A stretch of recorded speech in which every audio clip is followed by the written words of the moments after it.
Welcome back to Everlasting Summer, part 55. Has anyone noticed that there's whispering in the background of this song at that point that I brought you back in at? 'Cause I just did now. It's kind of creepy. So yeah, on that note, let's get on with this. See if I can remember how to do Olga's voice. This happens to me every single time too. That's the worst part. I don't know. The camp leader thought about something for a second and then returned to her usual mother of all camps state. Well, seems like you've decided to become completely laid back. Do something already. She paused and stretched herself in such a way that wrinkles that shouldn't even be there at her age came out. Go on, get down to business. She's British already. I just sighed and went out. All in all, no one from among the pioneers has ever seen a cat-eared girl. They'd only heard legends. Well, I should probably find her. I'd already recovered from this morning's shock events. Okay. And existential thoughts have by now stopped pressuring my brain. So it was possible for me to take a reasonable position, more or less. It was necessary because I still had a lot of questions. How did I get here? For what reason? Why? And why is this here? And where is this here? And the cat girl is the catalyst for it all. But I didn't want to start theorizing about parallel worlds, aliens, experiments, and the afterlife again. I was fed up with this after just my first few hours in this camp. Perhaps I just need to put aside the theories and look at the physical reality. Even if I assume that this world exists... My fuck's sakes. Can I speak tonight? Even if I assume that this world exists, regardless of my will, and I have to live here, my arrival here is inexplicable. It's more worthwhile to concentrate on studying this world and on analyzing possible events which may happen to me here. I'll do that until the opposite is proven. Until then, let's assume that I'm stuck here. Okay, if you prefer to.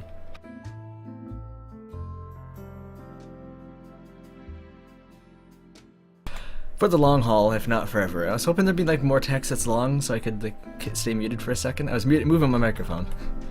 And it makes a really loud noise if I don't mute my microphone. The deck chair melodiously... What did I just read? Melodiously. Word. Squeaked with my every movement. Lilac branches tried to strike me in the face, and the vile morning birds were silent for a long time, apparently tired of the summer heat. The treetops seemed like sharp peaks of the high walls to a medieval castle, lost in the boundless woods. And these cabins, the square, Genda's monument, the clubhouse building, are just a little village of peasants, huddling near the millennial walls of a grim fortress, hidden in a grove. I fucking can't talk! I don't understand what's going on! I swear I'm not stupid. I did 54 episodes perfectly fine, but now, no. And all of us, 54 episodes, Jesus Christ. And all of us here, either people like me or cat girls, are just servants of an evil genius hiding somewhere out there. It would be much easier if the camp was on top of a hill. Because 1,000 years ago, the best place for a fortification was always somewhere up high. Probably that someone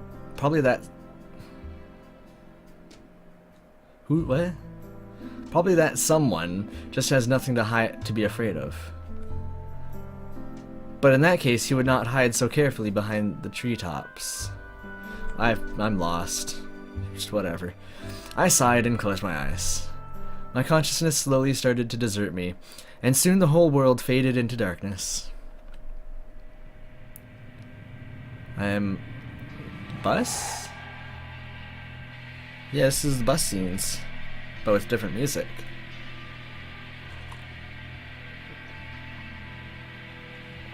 And again, before my eyes, like an endless carpet, The road, surrounded by woods and fields, goes ever on. The bus is going somewhere, leaving behind everything I knew, loved, and hated. An unfamiliar girl is leaning over me and gently whispering something in my ear. I'm actually interested in what she's saying, but I can't hear her. I'm just watching everything from the side, and can see everything except her face.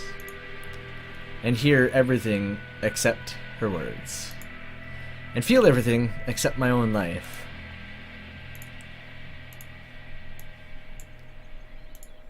I woke up feeling like I was suffocating and began greedily sucking in air. My breath soon went back to normal, and an intolerable thirst came upon me. But what was that dream all about? Sorry, I'm trying to do two things at once here. I was trying to get the guide up so I can be ready in case I have to do any decisions. What was that dream all about? And who was that girl? These questions again. Maybe I've already died and gone to hell. Can a human being feel that his life is now over and that he can just move on to the next stage of existence? My head was about to explode due to such cosmic thoughts. What did I do to deserve this? I'm just an ordinary guy, not a philosopher, not a theologist, not a scientist. And I don't want to understand the substance of things, the way of the universe. I'm not asking for any more than just to live my life peacefully, and then doze off into an eternal sleep when everything is over. But no, I'm just trapped here. Tears of frustration welled in my eyes. And why is it always like this? I started to think that if I gave it any more thought, I would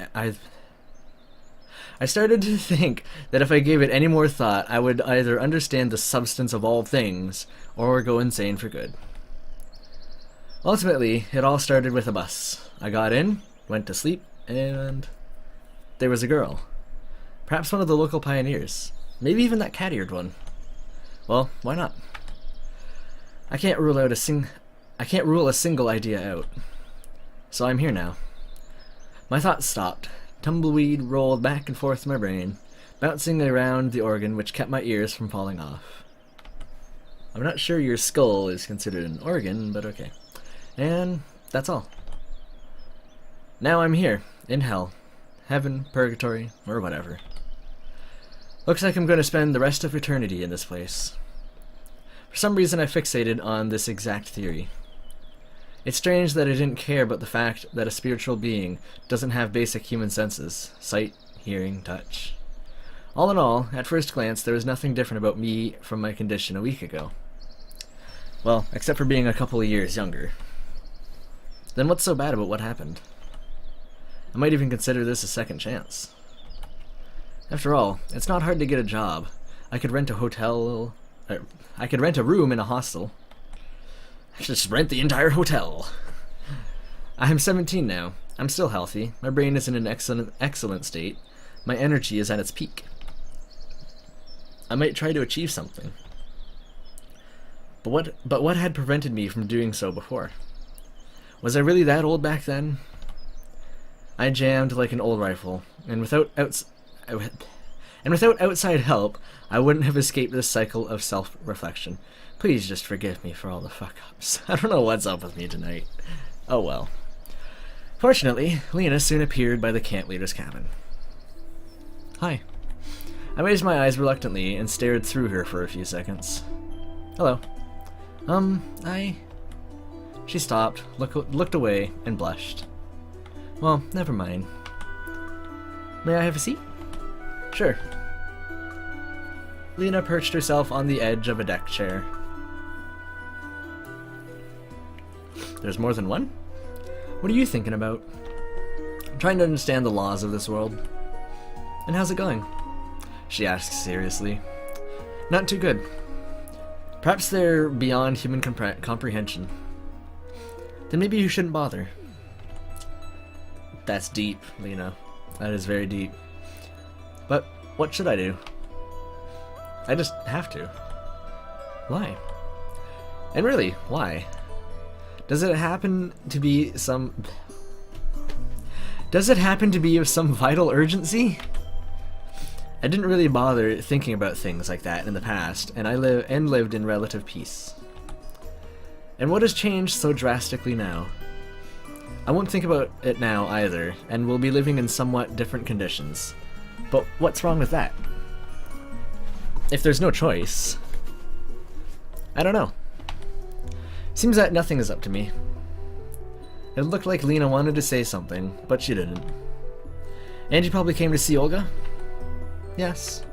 I mean, no. But to be honest, what is it? Sometimes I feel that way too. What do you mean? That nothing is up to me. I looked at her attentively. She was sitting with downcast eyes, nervously toying with a handful of field flowers. They were yellow, like the fervent rays of the summer sun. Well, you know. These flowers, for instance. They were growing just for the sake of it, and then I ripped them out of the ground, and that's all. She was literally about to start crying. Aw, she loves you. She bought you flowers. It didn't really fit my picture of Lena. Well, fuck your picture of Lena. Her picture is what matters. Well, yeah. To be honest, I really don't know what to say. Well, so are we. We were ripped out, and then she got up and faded into existence. No, out of existence. And she got up abruptly and rushed in the direction of the square without saying goodbye. Oh, she likes you. Indeed, Lena, like all the other pioneers, seemed to be real. Not a figment of my imagination, not a doll, not an NPC. Funny you should say that. A few hours ago... Well, hello, music. A few hours ago, I was sure that I'm the only one who exists here. And possibly that cat-eared girl. I wish I could find her. Yeah, you're really trying hard to find her there, Semyon. I'm in a state of something like spiritual deprivation. All my senses are working properly, but I still have a painful need to know why I am here. As if the need for identity, to find my place in this world, to determine its nature, laws, and mechanisms, had become vital, just like the need for food and rest. It is probably the worst punishment for a human, to have the desire to understand something, but not the ability. To wish to change something, but to not have the opportunity. To strive for something, but to be unable to achieve it. I never seriously thought about it. I never seriously thought before. Why am I in this world? How much time will I spend here? What do I have to do? And what will come next? Now, after encountering this other world, I have nothing left but to think about these. Nothing left but to think about these. Yeah. I guess that if it's possible to escape from here, I will return to my quiet life where I don't have such troubles. But I won't return. It's so hard to face a task which cannot be completed. If I could choose my fate, I would never agree to this bus, this camp, these girls. I would stay there, in my apartment, in front of the monitor. You can't demand anything good from you can't... What the fuck am I even saying? You can't demand anything more from a person than he can do.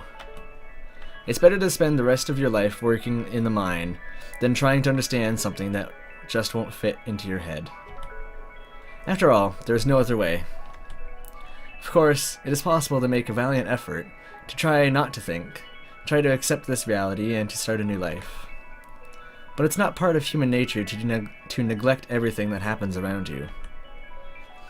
If I was accused of a crime which I had not committed, of course I would try to resist, to prove my innocence.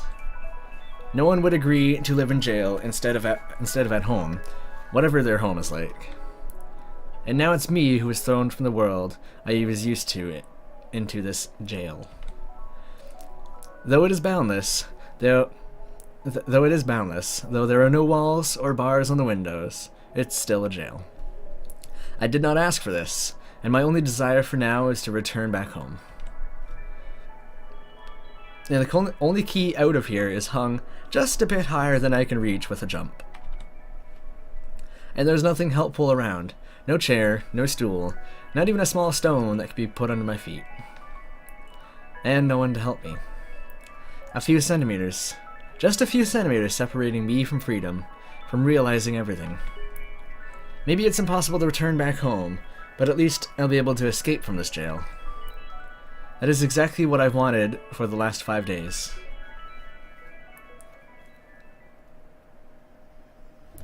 Dot, dot, dot. Night slowly descended onto the camp. Dinner went by without me, and the camp leader stopped several times by the deck chair, trying to tell me something. But I was already in another world, the world of my cage with a key, bound by a Gordian knot to Ariadne's thread. This is a reference I am not understanding. That is probably lost on me because I'm not Russian. It was not long before the light in the cabin was turned off and crickets started their lamentable whining all around. Somewhere in the distance, an owlet was hooting at the speed of 37 hoots per minute. I was sitting and rhythmically knocking, trying to accompany him. Suddenly, bushes rustled around me, and a squirrel with a nut in its teeth climbed onto a tree. It must be hurrying to meet its family. The summer night's charm was as rich as always, but it didn't affect me in any way at all. 1 second.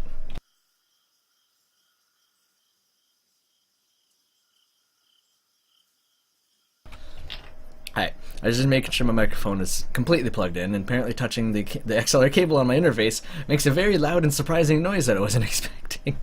I'm glad I muted my microphone.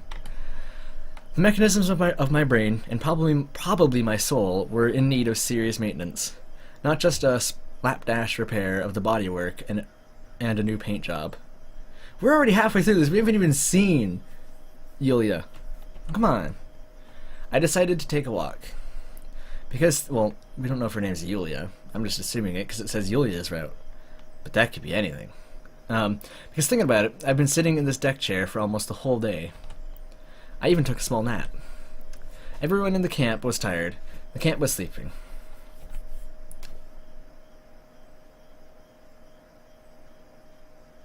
Yes, these are places in the camp, Semyon. How did I get out here? I'm not going to question it. The walk between pioneers' cabins, the square with the statue of Genda, the forest path, all that was changing like pictures in a kid's book. Literally. The whole world looked like a picture, too. And that is not what I was thinking just yesterday. And the reason for that was a strange girl with animal ears, a cat girl, though she could just as likely be another animal. It was like there's a defense mechanism that activated just after I appeared here, which didn't let me look for answers or get a hold of the situation. There were always more important things, such as missing the lineup, getting a comfortable seat during lunch, or sneaking away from the camp leader. Anything other than thinking about why I am here and how I can get out. Anything. I sat on a stump and closed my eyes. A million images appeared in my brain at once, and among them was a road, a bus, and that girl. Yes, the girl with animal ears. It was her who was on the bus. Yes, it was. I quickly opened my eyes and saw her in front of me. That's just magic, bitch. Let me just think about this person. Now they're in front of me. Christ, that scared me, though. At first it looked like a dream or hallucination, but a sudden gust of cold wind brought me back to reality. And now she's changed. I don't think I need to censor this. Okay. That's all I'm thinking. Oh, man. The strange girl was sitting and sprinkling sugar on a mushroom. They grow better this way, she said with a serious face. Who? I uttered with difficulty. The mushrooms. Who else? Mushrooms? Yes, mushrooms. Why do you need those mushrooms? To eat, of course. Why else would you need mushrooms? The girl pouted. I just didn't know how to start a conversation with her, because I was sure that the thing, which looked like a strange girl with animal ears, had brought me here, and making friends with a higher being wouldn't do much good. Actually, it could do you great good if she's the one who brought you here. Do you have more sugar? She asked suddenly. I don't know. No. Why do you need it?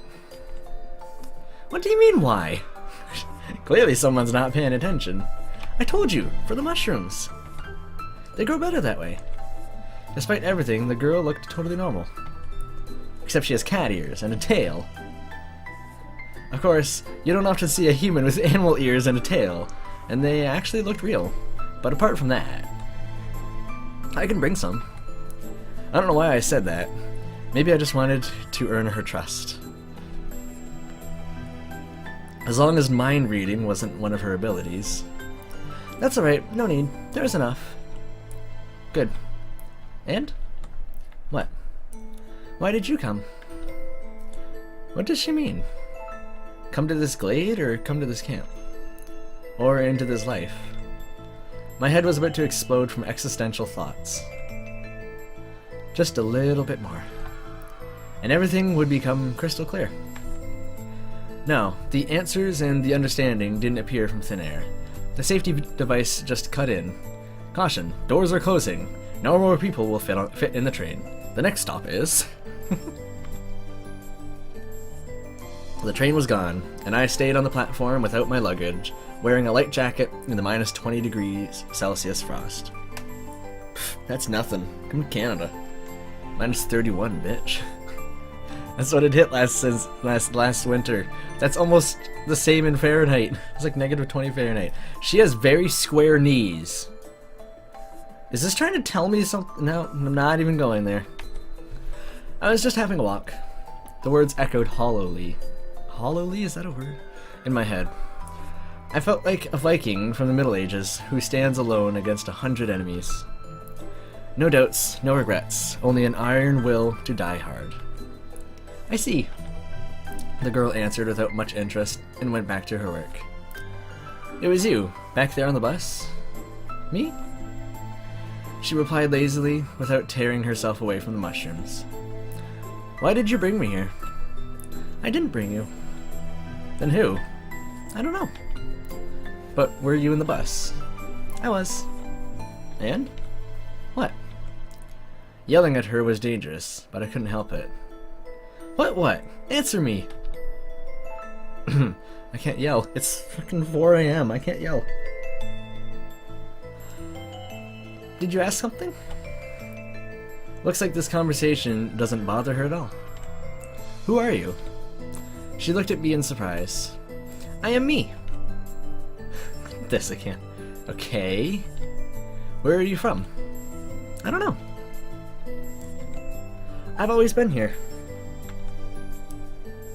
What do you mean, always? You must have come from somewhere, no? I don't know.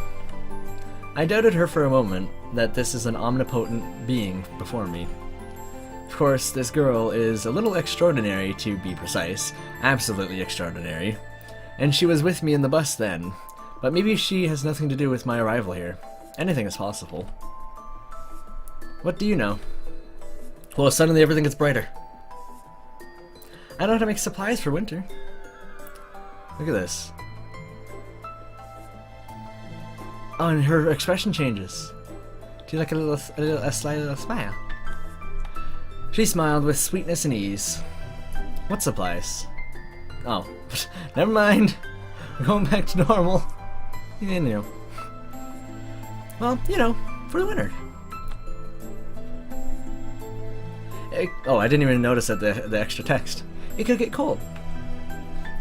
I've never seen the local winters, though. How come you've never seen them, if you've always been here? I don't know. She looked at me intently.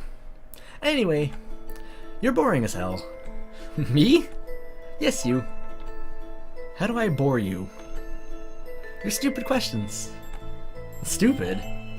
Well, I was dragged out of my usual world, brought here, and now my questions are stupid? Yes. She calmly replied. So, what questions would you consider not stupid? Where one can get sugar, for example.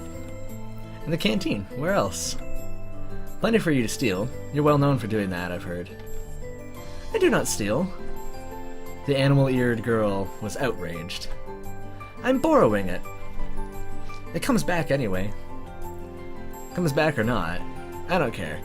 I want to understand how and why I am here. I want to go back. I'm not interested in that. And now she's changed again. Back to the regular Yulya that we all know and love. The girl stood up and shook herself. I think even her ears are different. Like, look at this. Don't they seem... I don't know, they seem different to me. But I'm interested. If you're not the one to blame for everything, then you must know the answers. That doesn't make sense. Someone should know them after all. She looked at me intently and laughed. You're funny. I completely lost my temper. Stop mocking me! You! I am fed up with you. Why me exactly? How am I worse than anyone else? I never asked for anything as fun. I've never asked for anything as fun as all this. The damn line change confused me for a second there. Leave me alone. I didn't bother anyone. I didn't hurt anyone. What did I ever do to you? Get lost. Leave me in peace. My whole body shivered. The blood pounded in my head like a cannon. Everything went dark before my eyes. Have you blown off all your steam? She asked quietly. I was about to smash her. In which way? Because that could mean two different things. At least I'll check if she is flesh and blood. Alright, let's go. Look at these. Look at these. Sorry. Where? You'll see. The girl gestured me to follow her and went into the depths of the forest. After some time, I started to suspect that we were walking in circles. Finally, I decided to check it out and put a candy wrapper in a noticeable spot. Indeed, we soon passed it again. Wait. I didn't dare to grab her hand, so I tried to stop her verbally. What? Where are you taking me? I said that you'll see. But we're walking in circles. She turned into the tentacle monster. And I've seen enough hentai. No. So what? What do you mean, so what? You won't get anywhere by walking in circles. But you said it yourself, that you were just having a walk. The girl seemed strange, illogical, even arrogant, as if she takes pleasure in mocking me. I'm not moving an inch until you explain what is going on. Okay. She stopped and leaned back against a large tree. I was just bored. It's the same old stuff all the time. All the time. But recently lots of new stuff happened, and now... Now what? Now I can talk to you! She smiled. And you couldn't do it before? Well, I certainly could. Maybe. So what happened? I don't know. Then why do you think that something has happened in the first place? I've got a feeling. I've got a feeling. Ooh. A feeling, eh? Yeah, I gave a helpless sigh. Maybe... Sorry. I'm just sitting here thinking, like, I'm making fun of all the nationalities. I'm even making fun of my own. So, one apparently is all of them. Woo! Maybe she's just a lunatic that escaped a local asylum, and not an omnipotent being. Come on, let's get serious. Okay, fine. The girl looked at me intently. Oh, okay, fine. Who are you, and what's happening here? I don't know. She answered with the same expression on her face. And who knows? I don't know. Alright, I'm going to sleep. I had no strength to talk about it, to listen to her nonsense, to walk in circles in the forest. Even if she knows the answers, and she can return me to the usual world and all, not today. Just enough for today. If I stay here one more second, there won't be anyone left to return. Good night, the girl said nicely. That's all? What else do you want? You're going to sleep. She's right. Alright. Do you at least have a name? Name? Yes, a name. I don't know. And who knows? I don't know. Okay, and what should I call you then? I don't know. But a person. Every single thing in the world should have a name. There's no other way. Not everything needs a name. She looked at me uncomprehendingly. Alright then, you will be Yulya. Yulya? I don't know why I chose that name. Maybe it was the first thing that came to my mind. Fine. She smiled merrily. Aw, she likes it. And now I have to go. The girl flicked her ears and disappeared into the forest. I slowly dragged my feet back to the camp. And with that encounter, we will have to leave it till the next episode, because we are out of time. It goes by that goes by fast. I mean, when you're having fun. I mean, the first 15 minutes of it was so boring, but then we met up with Yulya, and then it wasn't so boring anymore. So, thank you all for watching. Actually, even thanks to the people who are trying to help me with Lena's route from last episode. You guys are amazing. I love the community behind this. It's so cool. You guys are like the best people ever. Thank you so much for watching. I hope you enjoyed it, and I will see you in the next one. Bye-bye.